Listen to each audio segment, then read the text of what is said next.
Halo guys, apa kabar nih kalian? Semoga baik-baik aja ya. Oh ya, aku juga mau ngucapin selamat menunaikan ibadah puasa bagi kalian yang menjalankan.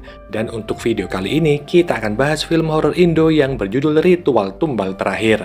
Jadi gimana kisahnya? Kita langsung aja ke isi cerita film selengkapnya.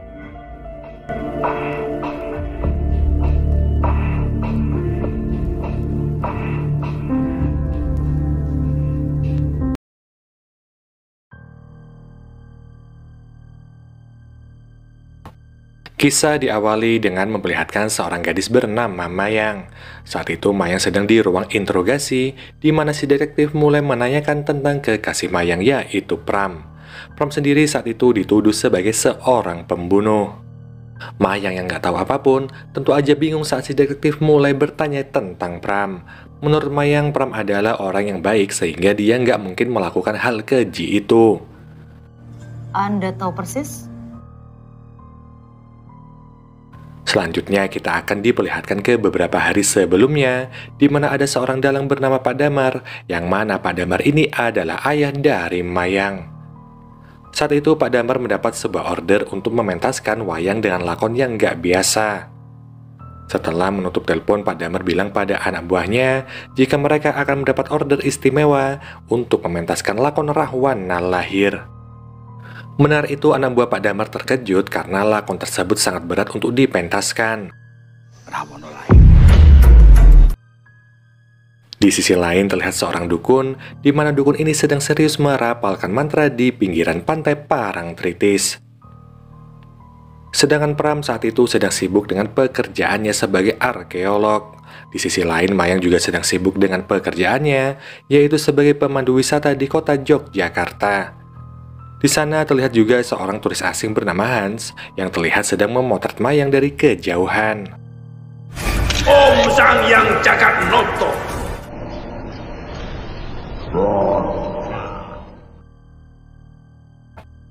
Di malam harinya, Pram yang masih sibuk di tenda penelitian mendapat telepon dari Mayang, di mana Mayang ini menanyakan kabar seperti kekasih pada umumnya. Namun saat itu terlihat sosok gaib yang memantau Pram dari kejauhan.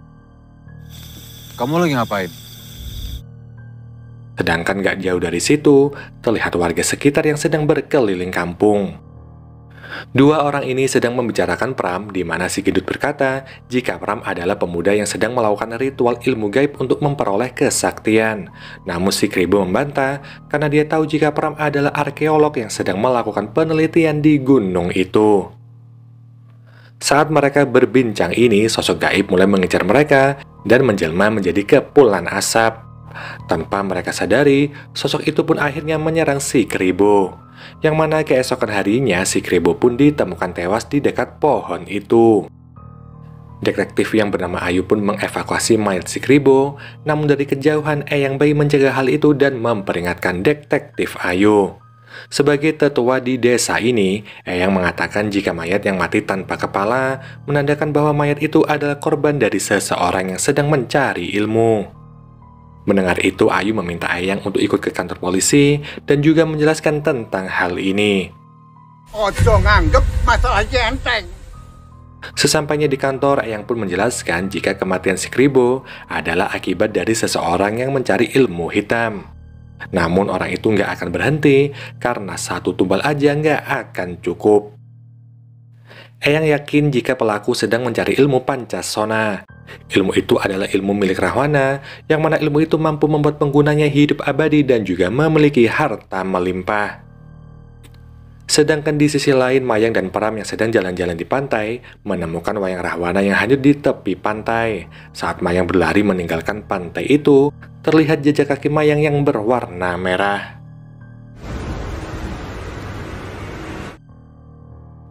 Sedangkan Eyang kembali menjelaskan jika ilmu Pancasona membutuhkan 10 tumbal. Namun tumbal terakhir sangatlah istimewa karena dia harus lahir di malam Jumat Kliwon dan juga memiliki jejak kaki berwarna merah.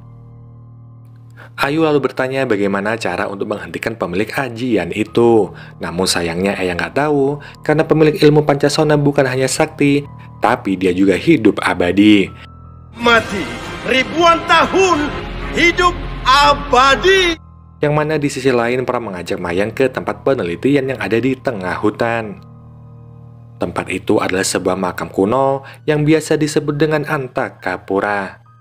Ada kisah menarik di balik makam itu, yang mana dahulu dipercaya ada seorang laki-laki yang bernama Ki Panjangmas, di mana dia memiliki istri yang sangat cantik, dan istrinya itu bernama Ratu Mas. Sang raja yang melihat kecantikan Ratu Mas memutuskan untuk menghabisi Ki Panjangmas agar dia bisa merebut Ratu Mas. Setelah dijadikan istri, Ratu Mas yang gak rela memutuskan untuk gantung diri di sebuah pohon. Namun sebelum mati, Ratu Mas berwasiat agar mayatnya dikubur berdampingan dengan Ki Panjangmas. Sang raja tentu aja menolak wasiat itu dan ingin memakamkan Ratu Mas dengan istimewa. Hanya aja jasad Ratu Mas ini ternyata masih nggak rela sehingga mayatnya nggak bisa dimasukkan ke liang lahat. Hal itu membuat sang raja menyerah dan akhirnya mengubur Ratu Mas berdampingan dengan Ki Panjangmas. Setelah bercerita, Pram pun meninggalkan Mayang sendirian karena kebelet pipis, yang mana saat itu Mayang merasa ada yang sedang mengawasinya. Dan karena takut akan hal itu, Mayang pun mencoba untuk memanggil Pram. Pram lalu tiba-tiba muncul di belakang Mayang, dan hal itu membuatnya kaget. Sementara di rumah, Pak Damar sedang mempersiapkan lakon Rahwana lahir. Di luar tampak asap putih yang mengarah ke rumah Pak Damar, namun saat Pak Damar ini menyimpan wayang itu, asap tersebut langsung terpental dan pergi dari situ. Esok paginya, Pak Damar memasang wayang Rama dan Sinta di ruang tamu. Dia memanggil Mayang dan bilang agar Mayang ini segera menikah dengan Pram. Pak Damar berharap dengan memasang tokoh wayang legendaris itu, maka sang anak akan segera menikah. Yang mana Mayang hanya tersenyum dan meminta agar sang ayah memberikan doa yang terbaik. Namun saat Mayang ini akan berangkat kerja, Pak Damar mendapat telepon dari orang yang memesan pertunjukan wayang.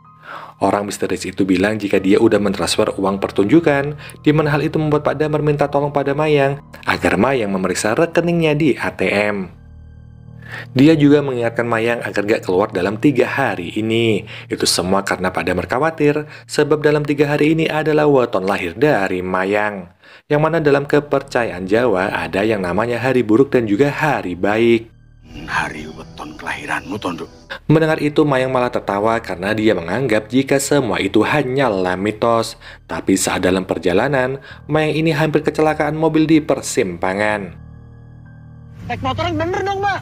Hal itu membuat Mayang termenung karena dia mengingat perkataan ayahnya. Saat tiba di kantor, semua kuda yang ada di sana seakan takut dengan kedatangan Mayang. Para kusir Delman juga heran dengan hal itu, dan Mayang pun ternyata juga heran. Tapi dia nggak sempat pelangap-pelongo karena pelanggan udah menunggu. Wah, setan gundul. 2 turis asing udah menunggu untuk diantar keliling Jogja, dan di sana terlihat Hans yang seakan terus memperhatikan Mayang. Dan saat Mayang ini pergi untuk berkeliling bersama 2 turis asing itu, Hans juga ikut pergi naik delman dan mengikuti kemanapun Mayang pergi. Yang ternyata Hans ini sangat fasih berbahasa Jawa. Dia berbincang dengan kusir dengan bahasa Jawa, di mana Hans berkata jika kedatangannya ke sini adalah untuk berziarah ke makam buyutnya. Kakek buyutnya adalah seorang Belanda, sedangkan neneknya adalah orang Jawa. Hans pun sepertinya emang sangat memperhatikan Mayang, di mana dia nggak membuang kesempatan untuk memotret gadis cantik itu. Sedangkan di waktu yang sama, Pak Damar bersama dengan anak buahnya sedang berziarah ke makam Antakapura. Dia berziarah ke situ dengan tujuan agar hajatnya dalam pementasan Rahwana lahir diberikan kelancaran. Dan setelah selesai berdoa, Pak Damar yang hendak pulang ini malah bertemu dengan Pram. Dia menanyakan tentang keseriusan Pram dengan Mayang, di mana Pak Damar bertanya kapan Pram ini melamar Mayang. Pram lalu menjawab pertanyaan itu dengan mengatakan jika dia akan melamar Mayang setelah penglihatannya berakhir. Malam harinya, warga yang melakukan ronda menemukan seseorang yang membongkar makam baru dan juga memakan mayatnya. Berita itu sampai ke telinga detektif Ayu, di mana dia pun menyadari jika 3 hari lagi adalah malam Jumat Kliwon. Pram yang sedang menyelesaikan laporan tiba-tiba aja mengalami gangguan gaib. Tanpa dia sadari, sosok gaib terus memantaunya, dan di saat bersamaan Mayang menelpon untuk menanyakan kabar. Hans yang udah mempersiapkan bunga untuk Mayang, akhirnya pergi setelah melihat Mayang ini yang ternyata udah memiliki kekasih. Namun di saat yang sama, Pram melihat sekelebat makhluk hitam yang melintas di balik semak-semak. Dia pun menutup telepon guna mencari tahu makhluk apa itu. Mayang sendiri diberitahu jika seorang turis bernama Hans membatalkan orderan secara sepihak. Dia juga memberikan seikat bunga kepada Mayang sebagai permintaan maaf. Mayang pun segera menelpon Hans di mana dia meminta Hans untuk ke kantor guna membuat jadwal baru. Dia pun segera datang dan setelah membuat jadwal baru, Hans memberikan sejumlah uang sebagai permintaan maaf. Yang mana mereka sendiri akan melakukan wisata esok hari. Sedangkan di malam harinya, Pram yang tidur di tenda terbangun saat mendengar suara bocil yang berlarian di sekitar situ. Dia lalu sangat terkejut ketika melihat tangannya yang udah berlumuran darah. Saat ingin mengecek apa yang terjadi, dia malah didatangi oleh hantu bocil. Yang ternyata itu semua hanyalah mimpi buruk. Tangannya juga bersih dari darah, namun saat Pram ini sedikit merasa lega, dia malah melihat sekelebat bayangan yang melintas. Dia pun keluar tenda untuk memastikan makhluk apa yang udah mengganggunya.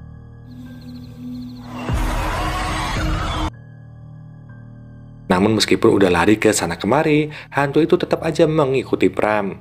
Dia pun gak punya pilihan lain selain pergi dari tempat itu.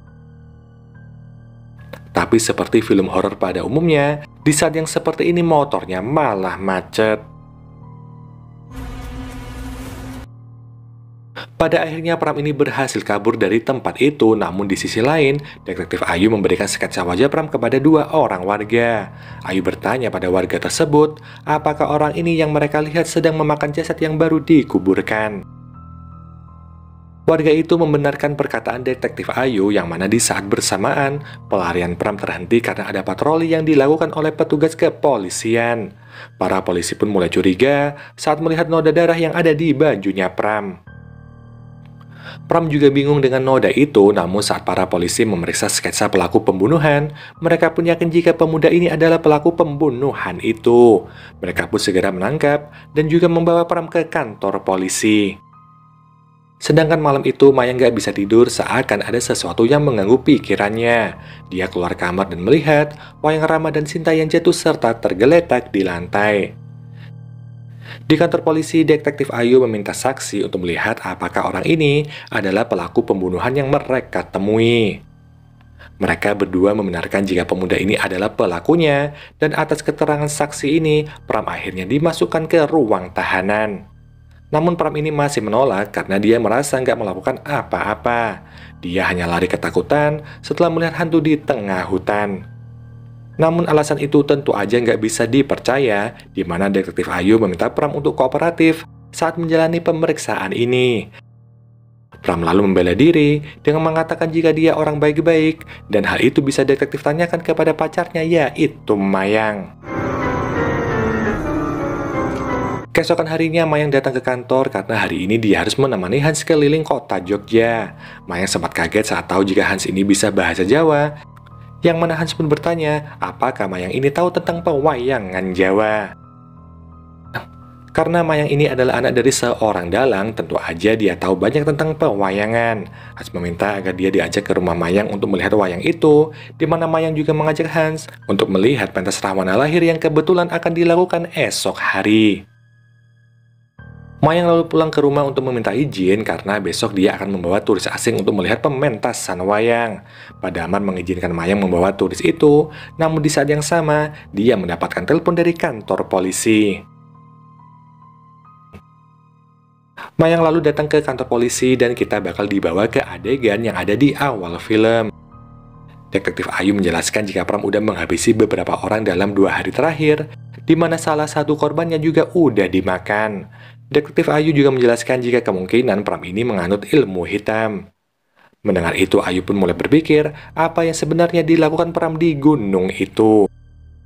Keesokan harinya dia mengantar Hans keliling Jogja, di mana Mayang juga terlihat menangis karena kekasihnya kini sedang dipenjara. Hans yang melihat hal itu memberikan sapu tangannya dan juga mengalihkan pembicaraan. Singkat cerita, mereka pun sampai di rumah Mayang, di mana Mayang pun langsung mengenalkan Hans pada ayahnya. Selanjutnya, mereka pun mulai berkeliling di pendopo milik Pak Damar ini, dan di situ Mayang memperlihatkan tokoh Rama Sinta. Hans pun memegang tangan Mayang seakan dia adalah Rahwana yang siap merebut Sinta. Malam harinya terlihat dukun misterius yang sedang melakukan ritual, dan di saat yang sama, pentas wayang pun dilakukan. Yang mana saat itu terlihat sosok gaib yang udah siap untuk melakukan teror. Namun gak lama setelahnya, Mayang mendapat telepon dari detektif Ayu yang memintanya untuk datang ke kantor polisi. Hans sempat mencegah Mayang, namun Mayang ini tetap pergi dan meminta Hans untuk gak ikut campur. Sedangkan di sisi lain, Ayang mendapatkan laporan jika sekarang ini Pak Damar sedang melakukan pentas wayang dengan lakon Rahwana lahir. Mendengar itu, Ayang langsung kaget dan segera pergi ke sana. Mayang sendiri udah di kantor polisi, namun Pram malah kabur dari selnya. Detektif Ayu pun langsung menemui Mayang, di mana dia berkata jika Mayang adalah target tumbal dari ilmu hitam yang dimiliki Pram saat ini. Tepat malam ini adalah malam Jumat Kliwon, sehingga ini adalah saat yang tepat untuk menumbalkan Mayang.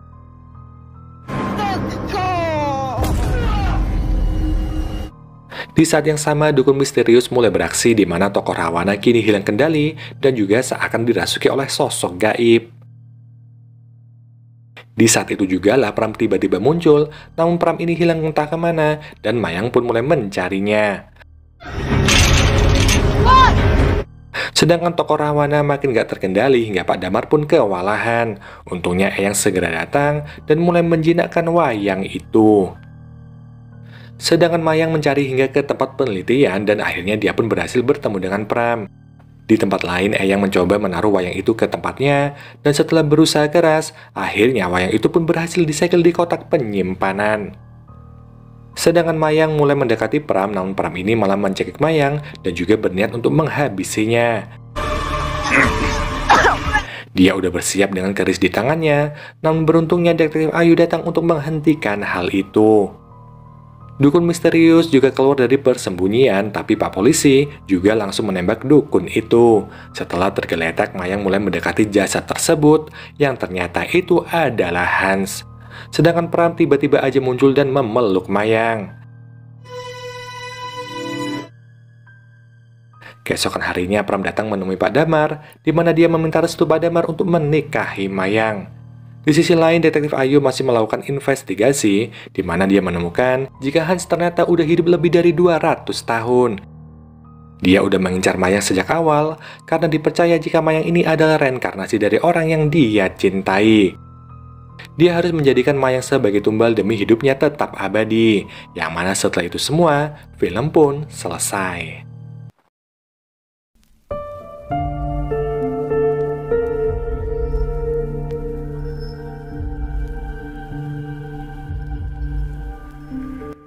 So guys, jadi itu tadi adalah seluruh alur cerita dari film Ritual Tumbal Terakhir. Aku ucapin terima kasih buat kalian yang udah nonton video ini sampai habis. Dan juga terima kasih buat kalian yang udah komen dan juga like. So mungkin gini aja ya perjumpaan kita kali ini. Kita jumpa lagi di video selanjutnya. Wassalamualaikum warahmatullahi wabarakatuh. Bye-bye.